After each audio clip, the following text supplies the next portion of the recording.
Can the Buffalo Bills stay on top of the AFC East in 2024? We're examining the state of the Bills roster today on the Locked On NFL Scouting Podcast.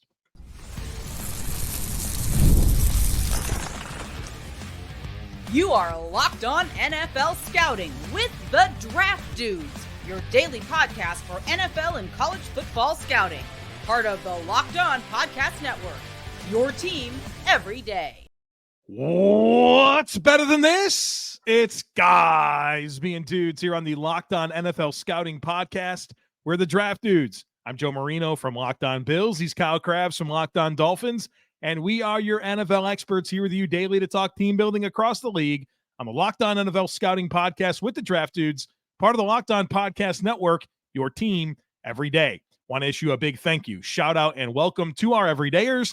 Those of you who make Locked On NFL Scouting your first listen every day, we appreciate y'all being here very, very much. Today's episode is brought to you by FanDuel. Make every moment more. Right now, new customers can get $200 in bonus bets with any winning $5 bet. That's $200 in bonus bets with any winning $5 bet. Just visit FanDuel.com/LockedOn to get started. Joe, happy Florida Panthers are 3 games away from the Stanley Cup day to you. Hopefully Vamos, 2 after tonight. Vamos, gatos, throw the rats, whatever they do, you know? Yeah. Playoff hockey's fun. I'm in. I watched that third period of the opening shutout by that goaltender there. Bobrovsky. Yeah, I didn't want to get the pronunciation police after me, but I watched that. Standing on his head like a top. He was terrific. I will say this, though. Not as enjoyable so far with the NBA Finals. It's over, Kyle. Nope. It's over. Yeah. Imagine investing any time in the NBA. It's over. Especially with a team from Boston. Yeah, I'm out. Which might be the only thing that everybody who listens to this show from both sides of our respective podcasts can agree on is that if the team from Boston is winning, we do not care. Well, that's a nice segue into welcome to AFC East week on Locked On NFL Scouting. We are going to spend the entire week in this division working through each team. The Bills today, Dolphins tomorrow, Jets Wednesday, Patriots Thursday. Then on Friday, we are going to rank all the position groups within the division. So if you're here, welcome, buckle up. It's going to be a heck of a week with me being the host and fan of the Buffalo Bills. Kyle Crabbs, obviously host of Locked On Dolphins. He's part of the Fins Up Nation there. So we are going to have a week here. And so what Kyle and I have done is we've studied the Bills, and we've categorized every player on the roster. Every player has a score associated with what bucket they're in, those buckets being roster, cornerstone, quality starter, rookie, adequate starter, replacement level player, quality depth, non-roster caliber, incomplete evaluation, or practice squad developmental player. It's all weighted towards positions, and we're going to showcase our work this week on the AFC East. Today with the Buffalo Bills, Kyle, as we get started with the offensive side of this conversation, your prevailing thought on this Bills offense entering 2024. Yeah, first, just something to build off of what you said in the intro there. I like AFC East week because there's already an inherent knowledge that, all the other divisions, we know the league inside and out, but with how closely we cover 2 of the respective teams, there's just kind of a little extra edge to it, which I felt in preparation for today's show, which was nice. Well, and we also were pretty aligned on the Bills. Mm-hmm. I mean, we've only done the Bills so far, but we didn't have we had a couple of things to just sort out and just kind of clarify the way as far as player categorization roster, but pretty aligned. I mean, I think for Buffalo, the big thing that's of interest is the 2 transitions that they have from personnel standpoint, with Stephon Diggs as kind of obviously the main character of that story for Buffalo, and they used their first draft pick on a wide receiver, so eyes are going to go there. But Mitch Morse at center is another transition for this team versus a long tenured starter that had been there. I think those 2 transitions and how well equipped they are to take them in stride, and structurally what looks different as a result, is going to be the defining variable of the Bills offense this season, I think. So you and I had a nice pre-show chat about the wide receivers and the passing game and what our expectations are there. And they had a first-round pick in Dalton Kincaid the previous season, who week 7? Was it week 7? Last 13 weeks? Last 13 weeks. Last 13 weeks. Including the playoffs, Including the playoffs. I have very high expectations for Khalil Shakir, who you've mentioned some of the productivity that he had on less targets than Stephon Diggs down the stretch last season. So I think those are your two hallmark names. I know Keon Coleman's the draft pick that everybody's looking at, and I think he has the opportunity based off of if he's stepping into the Gabe Davis role. I wouldn't ask him to be a Keon Coleman, but I think that kind of just changes how this passing offense works in general. And I think there's some interesting subplots there, but that's what it really is for me, is the transitions from the two long tenure guys that they had that were big time assets for them. Yeah, it's transitions that are very interesting because it feels like the Bills made a choice, right, with both of them. And they're committing $30 million in dead cap money to Stephon Diggs to not play for them this year. They didn't have to do it. And they also didn't have to cut Mitch Morse and transition there. They chose to do it. The thing is, they got to be right about those choices.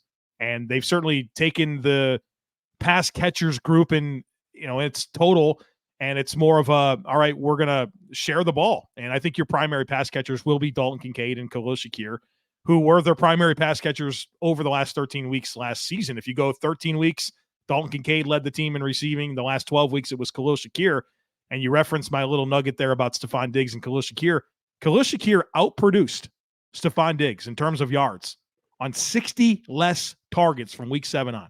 I mean, that's crazy, right? So it's a big transition away from Diggs, who's a great player, who's going to be awesome for the Texans. But for whatever reason, whether it was a relationship with Josh Allen, whether it was fit with Joe Brady and what he wanted this offense to be, wasn't clicking. I mean, Josh Allen's passer rating when targeting Stephon Diggs from week 7 on, 78.5. That's not a world you can live in. A reception percentage of 61%.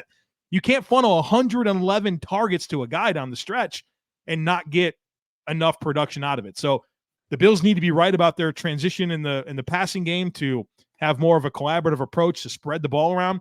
But then also you mentioned the interior offensive line, where Mitch Morse has been an anchor for them in the middle. They cut him, and their plan is to move Connor McGovern from left guard to center, where he's got experience at Penn State for a couple of years and did a little bit for Dallas.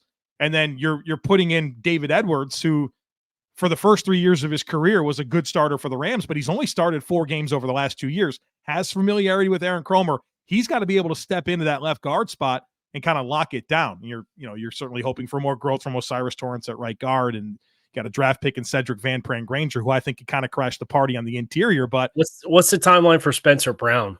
He had an injury at the end of the year last year. Yeah, torn fractured shoulder, torn labrum and fractured shoulder. He's got it repaired, so he's on schedule. I don't think there's any concern for training camp, but he's been kind of hit or miss in terms of his participation so far through mini camps. But obviously his development's been good in year 3. That needs to continue in year 4. But a good call on the transitions. I think that's the appropriate place to start the conversation with the Bills offense. Yeah, and as far as this skill group goes, I think Buffalo enjoyed a lot of continuity in the offensive line last year. Did a starter miss a game? Like a starter missed a game all season long? No, that's different than the conversations we've had this point. This team had 18 different right guards and 7 different right tackles. Right. The Bills, they had a whole different experience last year. And I think they have some really intriguing youth. I like the addition of Lyle Collins as kind of an insurance policy, a tackle for them. Obviously, he's dealt with his own recovery from injury as of late and did not meet expectations last year. So I get that there's questions there. But I think that experience in that tackle room is a nice addition for them. But I think so much of this is, Joe Brady and this offense, and they kind of have some mismatch guys. I think they'll run a lot of 12. I think your expectation should be that they run a lot of 12 personnel with Dawson Knox. They're invested there. I know he played 550 snaps or so last season, so it wasn't a big-time workload like you would necessarily expect based on the contract, but it's been a changing role. And it's a changed offense. So I think he's an inline player. There's some ceiling there. Kincaid's kind of the piece that can move around. I really like the middle of the field target stuff for them. And you and I also mentioned one of the big consistencies with the other players that they went after was size on the perimeter. So Valdes-Scantling comes in, nice niche role. Keon Coleman, big body player. Chase Claypool, big body player. I know he's blown it out of the water in mini camps. Temper your expectations. Trust me, firsthand experience there. Matt Collins, firsthand experience there. I love Matt Collins. I think he's a guy who can, maybe he's not like a big time, like true blazer, but guy that can get down the field and stack you vertically. He's got nice above the rim ability. He tracks the ball vertically pretty well. Like there's a lot of that on the outside, right? Guys that track the ball with size and can get over top of you. So I think it's enough of keeping you honest on the perimeter and outside the numbers. And obviously with Josh and what he's capable of doing, you can't play him with cushion because he'll just run comebacks and he'll hammer him in there all day long and just chunk you down the field. So enough of that to occupy safeties and prevent you from congesting the middle of the field. But I think this is going to be a really middle of the field damage type of offense between Shakir and Curtis Samuel and Dalton Kincaid is kind of the guys that I think, if you ask me who are the top 3 receivers in the passing game that maybe isn't James Cook if he ends up getting a lot of volume out of the backfield, those would be the guys that I would point to. All right, on the other side of it, let's talk a little bit more about James Cook and the run game, and then, of course, transition to the defensive side of the football. So be sure to stick with us. Summertime means baseball, the NBA Finals, and you can bet on all of it over at FanDuel, because right now new customers can get $200 in bonus bets with any winning $5 bet. That's $200 you can bet on everything from the Finals MVP to who's going to hit one out of the park. They got some Bills stuff that you can check out. Right now they have the Bills win total, the over-under set at 10.5. They have the Bills at plus 160 to win the AFC East. And if you think this is the year Josh Allen, that's the best. It's the best. Josh Allen, if you think this is the year he breaks through and is the MVP, they have that for you at plus 800. So check it out. Visit FanDuel.com/lockedon and add a big win to your summer bucket list. FanDuel, America's #1 sportsbook. Is that the first time we said Josh Allen's name? Yeah. It was on the ad read? I think so. I didn't even have to say his name there. Dude, it's so funny. We do all these shows and like we literally get to like segment 2 or segment 3. It's like, oh yeah, by the way, the quarterback. Right. Because those conversations are so exhausted, right? You know, a lot of times it's like, I don't know. We're going to sit here and say, like, what kind of discourse are we going to have on Josh Allen? You wish you didn't turn the ball over so much. Yeah, you do. Sure. But then Superman puts his cape on and yeah. I don't wish he scored less touchdowns, you know? How many touchdowns did he have last year? He had 40-something with the rushing touchdowns? Yeah, a lot. 15 rushing touchdowns last year with 29 passing touchdowns last year. I think he's the only player in the history of the NFL to have 3 consecutive seasons of more than 40 touchdowns combined. Maybe he did it 4 years in a row. I'm not sure. He scores a lot of touchdowns. I will say low-key, I think if he has similar production to each of the last 3 seasons, maybe 2022 and 2021, I know he was a little bit more rushing touchdown heavy this past year. I think he'd have a better case to win MVP than what he did in previous years because he doesn't have Stephon Diggs. Yeah, that's a good point, right? He'll be looked at. If he has equal production, I think he will have a better case than when he finished 3rd in the MVP voting in 2022. I mentioned I wanted to talk a little bit about James Cook because he's been a guy, man, I'll be honest with you, that I've struggled with a little bit. I've had multiple episodes of Locked On Bills kind of breaking this down where the production last year was really good, man. This is 7th in the NFL last year in yards from scrimmage. Had a lot of volume, more volume than you've seen the Bills give it back, and more volume than James Cook has really had ever, right? You go back to Georgia in his rookie season. And you kind of dive into the metrics and you realize that, man, his yards before contact is really, really good. His yards after contact, not so good. For a guy that's kind of billed as exactly what you'd expect, though. Yeah, but you wonder, that's between that and obviously the story with James Cook's always been the receiving profile, and then he dropped like 6 touchdown passes last year. It's like, well, who is James Cook? Right. You know, is he going to be this like multifaceted weapon that's going to catch a ton of balls and, you know, it can be this slashing style runner? But are there too many holes to poke in the skill set for you to say, okay, yeah, this is your true like bell cow back? Because he's not really going to help you in pass protection either. Like, we haven't really talked a lot about James Cook. Like, where are you at with him? I think as long as you can win the point of attack, and there's no reason to think Buffalo can't with. They have a cornerstone player in Dion Dawkins at left tackle, right? Like we haven't acknowledged his status. Like we put him in the top tier that you can put him, a player in, cornerstone player. As long as your execution on the fronts and blocking is good, and you make the room for him, you're gonna get the yards that are blocked, and if you stay committed to being balanced offensively, that comes with a certain level of workload. I think it's a player that's going to regress into exactly what his scouting report said that he was. Like, this is not a player that's like, oh, holy cow, like he came in the league and transcended what we thought his limitations were. I think his limitations are his limitations. Yeah. I think his strengths are his strengths. I think you'd probably expect the drops to be a little bit better this year because that is a good part of his game. But are you going to tuck it up in there on 3rd and 2 with consistency in short yardage situations, or is Josh Allen going to do it? Right. And if you don't want Josh Allen doing it, then I think you probably would like to see somebody else handle that element of the game, because creating yards on your own is not a strength for James Cook. I think that's what your hopeful Ray Davis can be for you. Keeping in mind, what's fascinating about this entire conversation is under Joe Brady, the Bills were like one of the most run aggressive teams. I think they might have had the highest rush rate in the NFL when he took over, was like week 10 and beyond. So that's I'm not one to really talk a lot about running backs, but when I think about this Bills team, the volume on James Cook and kind of the trajectory under Joe Brady, it's kind of interesting to me. Okay. Anything else on this offense before we shift to the defense? Just the Joe Brady element specifically. And I think that I really appreciated how they evolved what the offense was in season last year, right? The Ken Dorsey iteration that you saw early versus the Joe Brady iteration you saw throughout the season, where Josh Allen's throwing RPOs and screen passes and became much more efficient in the shorter areas of the field and taking completions as they're given. I know that's kind of been the book on Josh, is like force him to be patient for 60 minutes and take what's there. And when he does it with consistency, it's really good. But I thought some of the structured play designs and calls that Joe Brady called upon kind of facilitated Josh doing that with a little bit more consistency. And I felt like that's how he got himself on track down the stretch last season. Interesting layer of Joe Brady. You go back to 2020 with Carolina, his first season as an NFL offensive coordinator. Teddy Bridgewater, the quarterback. They got 1,000 yards from scrimmage out of 4 players. Mike Davis, Curtis Samuel, he's part of this team, Robbie Chosen, and DJ Moore. He wasn't Robbie Chosen then, though. Well, Robbie Anderson. Point being, I mean, that's not like Jamar Chase, T. Higgins, Tyler Boyd, and Joe Mixon, right? Right, it's balanced, but it's balanced. And then when you go back to college, Joe Brady at LSU, that team was balanced. Chase, now they had studs, but they were balanced. Yeah.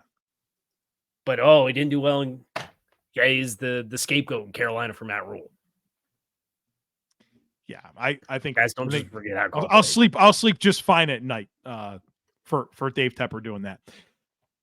Okay, offense is going to be interesting in Buffalo. Defense, to me, I'll be honest with you, Kyle. Defense to me has been, if you want to point to a reason the Bills haven't been able to get past Kansas City and Cincinnati in the playoffs, it's been their defense. They poop their pants in these big games, right? There's a really good regular season defense. They're good postseason defense, not against the Chiefs and the Bengals. But in those moments, whether it's been kind of some unfortunate injury luck, but to me, it's been about the defensive line. Like, to me, the defensive line has not been disruptive enough. Their pass rush hasn't been good enough in those postseason games to affect Burrow, to affect Mahomes. And that's why, Josh Allen, for the most part, is going haymaker for haymaker with these quarterbacks, but his defense not helping him out like maybe those other teams are. Right. I'm looking at guys like Greg Rousseau, guys like Ed Oliver, who took a massive step forward last year. AJ Epenesa, who they brought back on a 2-year, $12 million deal. Von Miller, do you have a pulse? That's why you went out and got Von Miller to be, right, and then he tears his ACL in those situations. Right, he was everything Brandon Beane signed him to be for 11 games, everything imaginable. Clutch sacks late in the games, tears his ACL, so you don't have him down the stretch in 2022, and then he was an absolute disaster in 2023. Yeah, and the concern there is obviously you're talking about 35. 35, yeah. Who was he showed a pulse in the playoffs last year, but barely. Can you trust him to stay healthy? Like, will he be playing if he comes into this year and he's playing? Is he going to be healthy enough to play in January? Because that's kind of been the thing for Von, right? So it's like, even if he gets back some of what he had, which we have questions on, now you got to do it for a whole season and then be ready to go in the postseason when they need you to do it. And that's the concern. I would generally agree that you look at the front. I think there's a lot of there's a nice ceiling with Oliver, Daquan Jones, and Gregory Rousseau as all quality. We have them all graded as quality starters, right? Like that's a really nice foundation. And then you have depth pieces behind it, like DeJuan Smoot, like whatever you're going to get from Von Miller, like Austin Johnson, right? Like, and it's enough there. But if you're going to get into a postseason situation where you don't want to blitz because you want to play bodies in coverage and you need to organically get home, I think that's the big question is it's like somebody has to take another step. Either Ed's got to take another step after what he did last year, or Greg's got to take another step after being really pleasantly, surprisingly good as a rookie and like kind of playing to that standard. There were a couple games I watched last year. I thought Leonard Floyd was the best pass rusher on the team. Yeah. So that obviously that departure and DeJuan Smoot coming in, different body types, different players. But they need to have that answer to kind of alleviate kind of the ceiling that they've been pushed up against defensively, in my mind. I agree. Hopefully for the Bills, it's Greg Rousseau. Had a really strong second season last year. He had a broken foot. He played with a broken foot from week 5 on. And I think that took away from some of his production. AJ Epenesa, really good until the rib injury. Like he was 10th in pass rush productivity, and then the rib injury kind of took away. So they got to be healthy and productive late in the season, to me, for the Bills to get over the hump. All right, we'll talk about the back 7 here defensively. Come to consensus, tie a ribbon on this Bills discussion. So be sure to stick with us.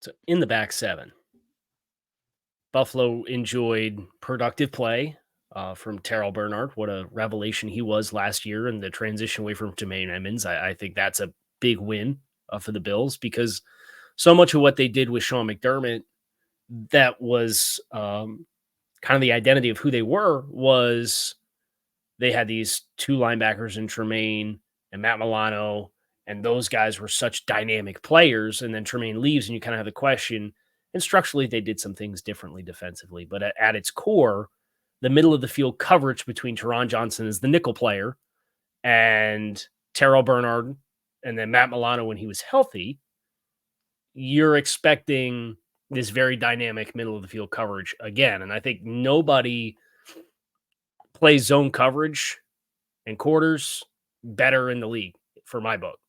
And I showed you some of these numbers. Buffalo over the past 4 years and their defensive pass defense efficiencies, incredibly consistent at home and on the road, incredibly consistent year over year. And there's no reason to think, as they've made some personnel changes, they won't also do that through this latest round of personnel changes, which includes 2 new starters at safety. I know Micah Hyde, wasn't Micah Hyde last year, and Jordan Poyer played out of position. So I get that element exists, but they kind of have some churning there with Mike Edwards coming in, and we'll see what Cole Bishop is able to gather for himself as a role this year as a rookie as well. Yeah, the safety transition is definitely a real thing. Micah Hyde and Jordan Poyer, I think for a long time, were kind of the standard at the safety position in terms of a pair in the league. And then you don't have those guys anymore. That era is over with. And so you transition to Taylor Rapp, who you had last year as your third safety. You wound up having to play quite a bit because when Matt Milano got injured on long and late downs, Jordan Poyer played linebacker. And then Taylor Rapp came in and played safety. Tyrell Dodson came off the field. And I thought Taylor Rapp struggled quite a bit last year. I think maybe some of it was a new team. He said he had some personal issues going on. But even through those struggles, I think he played his best football later in the season. And I think maybe even bigger than any of that is that Sean McDermott, who I think has the best resume of coaching safeties and going back to Philly, Carolina, Buffalo, his unbelievable resume. Like, spent a year with Taylor Rapp and said, you know what, I want you for 3 more seasons, right? I think that says something to me. I bring in Mike Edwards, who's the safety I'm most excited about. I feel like whether at Tampa, whether Kansas City last year, I think he's just been a really good player that offers versatility, ball skills. He can tackle. And then Cole Bishop, obviously, is a second-round pick. They're telling you that he's a big part of the future here. How much he factors in year 1 is a major question to me. But that's where I think you get some ceiling in this group long term. I think they want it to be Bishop and Rapp. We'll see what that's like this year. I think Mike Edwards is going to make that tough on Cole Bishop to enter the lineup. But yeah, it's been a defense that's been at its core, like safety play has been a big part of it. And now you've, speaking about transitions on the offensive side of the ball, the safety transition on defense is definitely a thing. Yeah. You feel really good about the secondary as a whole, though, when you consider Christian Benford being a slam dunk development hit for them. And Rasul Douglas was a really good player to acquire at the trade deadline last year, right? Mm-hmm. So you have two quality starters there. Taron Johnson, from a nickel perspective, is top 5 nickel in the league as far as kind of a do-it-all type of player. Really good tackler, good in the box, good in run support. I guess if I did have to kind of peg where my question is for Buffalo, my question's probably if teams want to come down a hill at you and are capable of running the ball downhill, I think that's where you're more poised to have some sustained success against Buffalo. I don't know how you feel about that, but there are predominant nickel personnel defense. Yeah. They don't have a lot of space eater types up front. They're light at linebacker. And part of what made Hyde and Poyer so good was those guys came down and fit the run and tackle well from depth. So you'd expect that from Mike Edwards. You'd expect that with Taylor Rapp. Taylor Rapp, I think, was one of the more consistent tacklers on the team last year. That's for me. If you ask me, like, hey, where's the question with Buffalo defensively, aside of do you have a closer for in the playoffs when you're playing the Chiefs or the Bengals? It's if a team's really committed to coming at you and playing physical at you, how well do they match up in that regard? And some teams want to play that way. A lot of teams don't want to play that way. But I think when you play, you made this point earlier in the show, talking about the Bills defense and Josh Allen and how he has to go blow for blow with guys. And that's typically where mistakes compound, right? You don't want to go blow for Buffalo. You want to shorten the game and take possessions out of their hands, right? And control the ball as much as you can. And I think there is some opportunity for teams that run the ball well to do some of that, but that's a choice that every team will make on a week-by-week basis going into when they have to play Buffalo. I think it's a fair call out. I think you've seen the Bills have some struggles in games like that a few years ago against the Colts with Jonathan Taylor's best season. The Eagles a few years ago really kind of took it to Buffalo. We're able to run the ball. And I think when you've seen teams willing to stay committed, they have had success. And I feel like it's a world that the Bills find a level of comfort to live in because they always live in that world, right? Where they're a little bit lean at linebacker. They kind of want the up the field speed. I think if there's anything, I think maybe their depth at defensive tackle, like it's been Ed Oliver and Daquan Jones for 2 years, but behind them has been Jordan Phillips and Tim Settle. Dude, those guys are not good players. And they play a ton, right? The Bills rotate quite a bit. So you're getting, I mean, even if Jones and Oliver play 60-65% of the snaps, there's a lot of snaps for Tim Settle and Jordan Phillips to play. Right. I'm hopeful that Austin Johnson, Deshaun Williams, and Dwayne Carter can provide a little bit more there, where I think you do have good run defending ends, and Greg Rousseau, I think, is a really good run defender, and AJ Epenesa. It's like, to me, it's more in the middle when they want to come right at you, where that, I think that's a fair call out. I think from the Bills' perspective, you're hopeful that the depth at defensive tackle being better can lead to some better results when those teams really want to stay with it. Consensus? We had a couple of players, but I mean, not really. It was like Von Miller. I mean, how do we categorize 2023, right. Excuse me. There's nothing to defend about the tape. He sucked. All right. He was bad last year. But then they're like, okay, further removed from the ACL, some flashes late in the season. Obviously he's optimistic. Von Miller's optimistic about everything in life. What do you get there? And I don't think we can put ourselves in a position where we're counting on anything. Like we're going to earmark it in 4 weeks into the season. We'll assess where Von Miller's at. But right now, he's not looking like a very helpful piece of this defense. And if he comes back, then house money, that's a big boost, right? Be huge, but I think expectation, if you put the defensive line in the pecking order of kind of the guys you would call out, expecting to be the predominant contributors, and you included interior and edge players amongst that, he's probably sixth at best in the pecking order of like, I expect him to have a really good year. Yeah, my expectations for Von Miller this year are right here. 0. We'll see what he does. We had Osiris Torrance, too, different. I had just earmarked him as an incomplete evaluation. I think there's he played the full season last year. There were good moments and bad moments. I think he was kind of the player you expected he would be. You'd expect that development to kind of take hold, but player development's not linear. So it's just coming into year 2. We have 1 year sample size of you. What do you look like in another year? Is just kind of the question that I had as far as why I left him as an incomplete evaluation.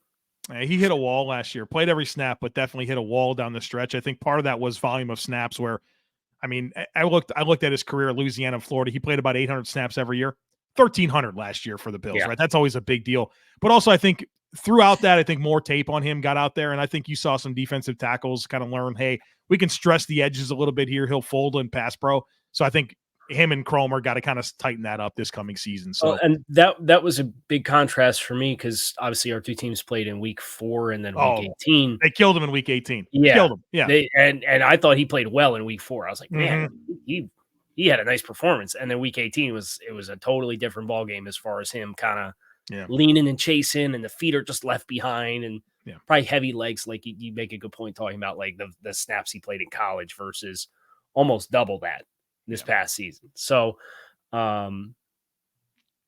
just a quick shout out to the cornerstone players that we have for Buffalo: Josh Allen, Dion Dawkins, Matt Milano, our 3 current cornerstones. Who would be the next? Is it Ed? Like the next guy? I mean, if Ed kind of does what he does last year, I think he's going to have a hell of a case for himself. Yeah. I think anyone else would be premature to say that they're not getting the door. I think Ed can get there. Yeah. I think Bernard can get there. Oh yeah, Bernard. I think Benford can get there. I don't disagree with you. I think you asked me for the one guy, and then you did the Joe Marino thing. Yeah, no, I'm just saying, like, people might be surprised to hear we only have 3 cornerstones for Buffalo, but as you sit here and look at it, they got some young guys coming up, and obviously Ed took a huge step last year. That you can certainly see the pathway. And then Kincaid. Who knows what you get with Coleman too. Yeah. So there's a lot of upside to swing into, and how all those guys piece together, I think will be a big story for how this season goes for Buffalo. Those are all young players too, which I think is good to have. Good place to be. That's the point, right? You transition in some younger players, you need them to be good. So we're going to find out. That is going to do it for us here today on the Bills Spotlight for Locked On NFL Scouting. We'll be back tomorrow to do the Dolphins, the Jets on Wednesday, the Patriots on Thursday, tiering all of the position rooms in the division on Friday. So it's going to be a fun week. Hope you come back and see us. You can find us on YouTube or wherever you listen to your favorite podcasts. Make it a great rest of your day. We are out of here.